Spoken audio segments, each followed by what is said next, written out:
Assalamualaikum warahmatullahi wabarakatuh. Nama saya Rizky Ludifayat dari kelas 12 MIA 1, nomor absen 25. Di sini saya akan membacakan PPT saya tentang persoalan negara federal dan BFO. Konsep negara federal dan persekutuan negara bagian atau BFO atau Bijen Koms Federal Overlay mau tidak mau menimbulkan potensi perpecahan di kalangan bangsa Indonesia sendiri setelah kemerdekaan. Persaingan yang timbul terutama adalah antara golongan federal dipertahankan dengan golongan unitaris yang ingin Indonesia menjadi negara kesatuan. Dalam konferensi Malino di Sulawesi Selatan pada 24 Juli 1946 misalnya, pertemuan untuk membicarakan tatanan federal yang diikuti oleh wakil dari berbagai daerah non-republik itu ternyata mendapat reaksi keras dari para politisi pro-RI yang ikut serta. Mr. Tajudin Noor dari Makassar bahkan begitu kuatnya mengkritik hasil konferensi. Perbedaan keinginan agar bendera merah putih dan lagu Indonesia Raya digunakan atau tidak oleh negara Indonesia Timur atau NIT juga menjadi persoalan yang tidak diputuskan dalam konferensi.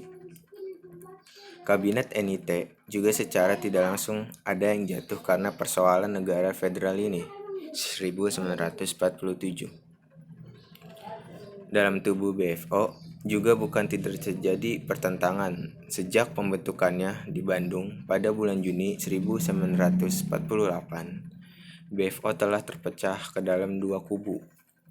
Kelompok pertama menolak kerjasama dengan Belanda dan lebih memilih Republik Indonesia untuk diajak bekerjasama membentuk negara Indonesia Timur.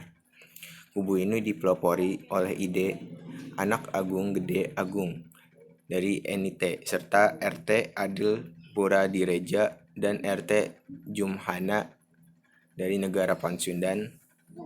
Kubu kedua dipimpin oleh Sultan Hamid II dari Pontianak dan Dr. T. Mansur dari Sumatera Timur. Kelompok ini ingin agar garis kebijakan bekerjasama dengan Belanda tetap dipertahankan BFO. Ketika Belanda melancarkan agresi militer duanya, pertentangan antara dua kubu ini kian antara Anak Agung dengan Sultan Hamid II. Di kemudian hari, Sultan Hamid II ternyata bekerja sama dengan APRA Westerling, mempersiapkan pemberontakan terhadap pemerintah Republik Indonesia Serikat atau RIS.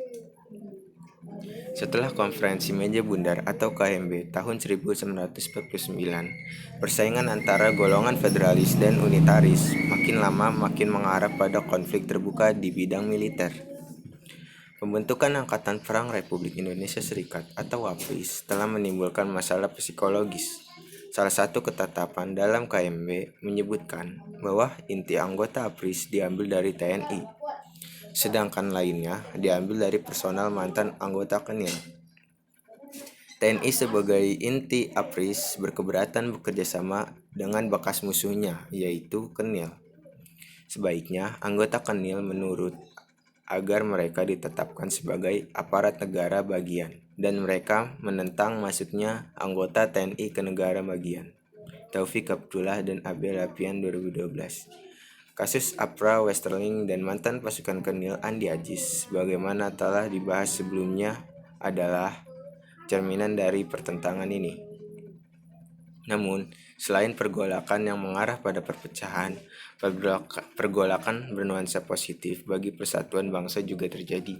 Hal ini terlihat ketika negara-negara bagian yang keberadaannya ingin dipertahankan setelah konferensi meja bundar atau KNB harus berhadapan dengan tuntutan rakyat yang ingin agar negara-negara bagian tersebut bergabung ke Republik Indonesia.